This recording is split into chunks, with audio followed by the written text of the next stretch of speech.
There is an area of dispute amongst Muslim scholars in general, but specifically between the Shia scholars and the Sunni scholars or historians, about the grandfathers of the Prophet.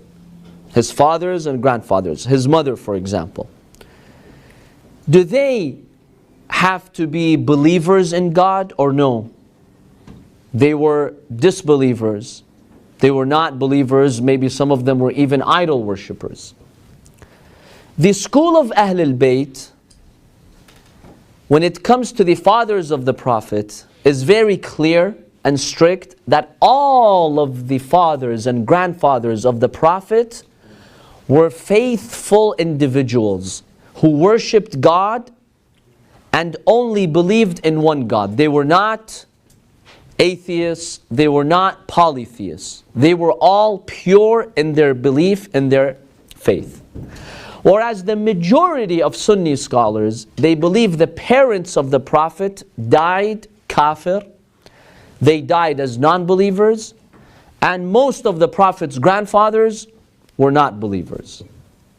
Until today, the majority of Sunni scholars and Sunni schools of thought believe in that. Now, when it comes to the Shia scholars, some scholars like Al-Majlisi, Al-Allam Al-Majlisi was a great scholar who lived about 3 centuries ago. He says not only were the fathers and the grandfathers of the Prophet believers, but they were also prophets or successors. Prophets or successors. Remember, how many prophets did we have before the last of the prophets? 124,000 prophets. Now, not all of these prophets were universal messengers. Some prophets, Allah subhanahu wa ta'ala sent them revelation, and they were prophets only for their village, some even only for their circle of friends, some even only for their families, some even for themselves only. So you had a prophet who had no divine book to give the people. They may not necessarily have preached any particular message, but they were just individuals in society who called onto the path of justice. And they were righteous individuals. So Al-Allam Al-Majlisi says, according to the ahadith that he has researched, the fathers and the grandfathers of the Prophet were all not only believers, but special believers. They were prophets. Many of them received revelation from God. So even Abdul Muttalib, the grandfather of the Prophet, he was a prophet, but not a universal prophet.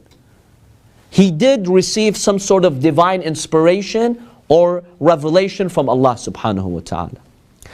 The majority of Sunni scholars disagree with that. However, you do have some Sunni scholars who believe that all the fathers and grandfathers of the Prophet were believers. Let me give you some names. Al-Mas'udi, a prominent Sunni scholar. Yaqubi, a prominent Sunni scholar. Al-Razi, prominent Sunni scholar. Suyuti, a prominent Sunni scholar. In fact, As-Suyuti wrote a number of books or booklets to prove that the grandfathers and the fathers of the Prophet were all pure and believers in God. So the Shia school of thought unanimously says the grandfathers of the Prophet all the way to Ibrahim. All the way to Ibrahim, because the Prophet is one of the descendants of Ibrahim. Ibrahim is the great-grandfather of the Prophet. All of them were believers in Allah subhanahu wa ta'ala.